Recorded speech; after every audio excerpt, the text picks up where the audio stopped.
The internet can be a wonderful place, but the more you search and the deeper you delve, it will soon become apparent that the internet can also be extremely strange and mysterious. And even though the internet puts a wealth of knowledge and information at our fingertips, there is still so much about the internet that we do not understand. We all log on to it every day, checking our emails, posting our statuses and watching YouTube videos, but very few of us actually know how the internet works.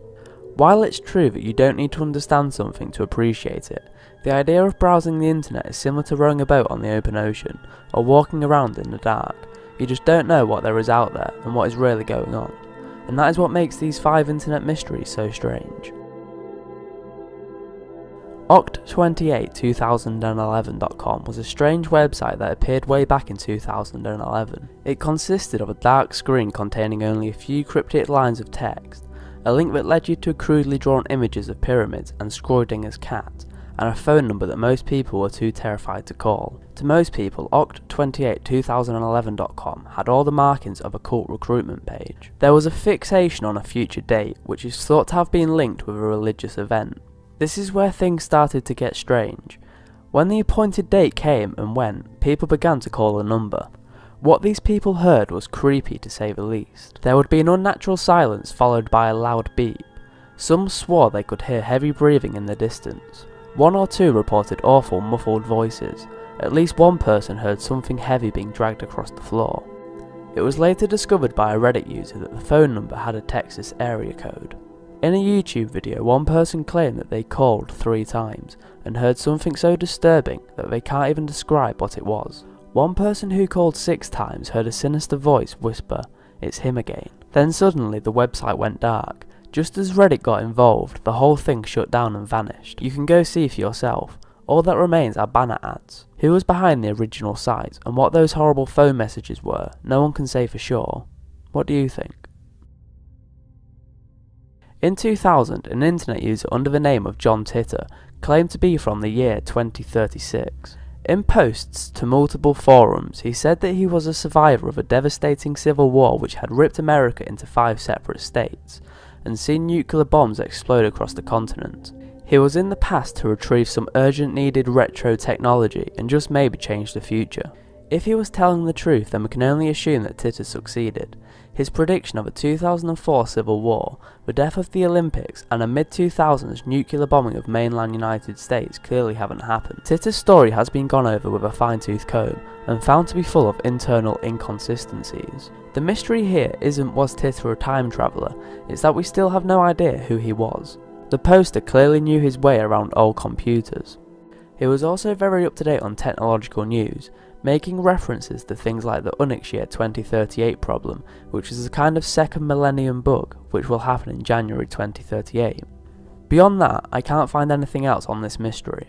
If this is a hoax, why would somebody think up something like this and go through all the effort of making it so believable? And why did he suddenly stop? I guess we may never know. I couldn't do an internet mystery video without mentioning Cicada 3301. For the people who don't know, this is a mysterious organisation that posts complex puzzles on the internet for the public to solve.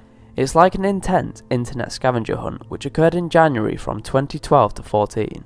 The first communication Cicada had with the internet was via a post on 4chan's random board. The poster claimed that it was somehow communicating a hidden message, and that it wanted people to decipher it in order to recruit intelligent individuals, although what these individuals were needed for was unknown. Amateur cryptanalysts all over the world started working together towards an answer, but as they solved each puzzle, another one was revealed, becoming more complex and individualised as the game went on. The hunt required a good deal of technological knowledge, but as it progressed, contestants found that they also needed an understanding of number theory, philosophy, classical music, cyberpunk literature, occult Victorian poetry, Mayan numerology, Kabbalah, and the life cycle of cicadas. Nor were the clues confined to the internet. Experienced hunters reported that they had to call phone numbers in Texas manned by automated voices. Some clues were posted in physical forms on lampposts from Warsaw to Sydney. Participants in the hunt claimed that the clues were not randomly chosen, but told a story about the strange ideology of Cicada 3301. After 3 months, a handful of participants gained access to a certain website, at which point they were sent an email which was later leaked. Have a look.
Then the website was shut down, leaving only the message, "We want the best, not the followers."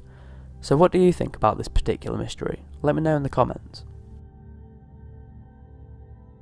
A858 is the name of a mysterious subreddit. Since 2011, the unknown owner of the subreddit has been posting thousands of long-coded text messages to the subreddit almost every day.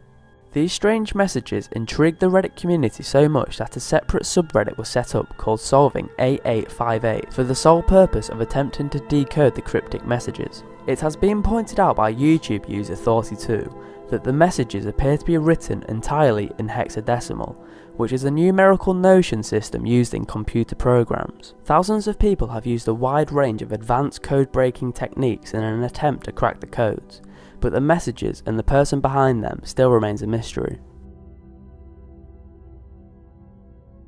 The deep web is the internet that cannot be found using a search engine. A common analogy is that using Google or Yahoo on the internet today is like dragging a net across the surface of the ocean. You inevitably catch a lot of stuff, but there will be elaborate ecosystems of information that reside in the deep, which will be swept right over. This is because pages in the deep web are not indexed in a way that allows traditional search engines to see them. Recent evaluations say that the deep web could be 500 times bigger than the 555 million websites on the visible web. The deep web is agreed by many to descend in levels. Level 1, for example, is Facebook, YouTube and Google. It's the part of the internet where the majority of us feel comfortable and know what we are doing, and is relatively easy to understand. Level 2 is academic databases, personal information, financial records. To access this level, you need a username and passwords. It is often used by businesses to find out more about customers and for market research. Level 3 is illicit drugs, child porn, stolen credit card numbers, human trafficking, weapons and exotic animals. To reach this level you need to use Tor, a browser that operates by bouncing communications off servers around the world to make it difficult to detect the user's IP address. Although a lot of the activity that Tor is used for is evil, it is also used as a safe haven for victims of cyberstalking, political dissidents, and can help just about anyone regain digital independence. In fact, when Twitter was momentarily banned in Turkey in the lead up to its 2014 election, Tor saw a massive spike in activity in this region. Level 4 is also known as Mariana's Web, which is named after the deepest ocean trench on Earth. This level is speculative. No one knows whether it actually exists. It is said to contain a repository of all humanity's best kept secrets, including the location of Atlantis. It is more or less the internet's version of the Vatican's secret archives. You can only access this level using polymeric Falke-Gode derivation, which requires quantum computers to work, but quantum computers do not exist. At the end of the day, the deep web is still just a network of human-made activity.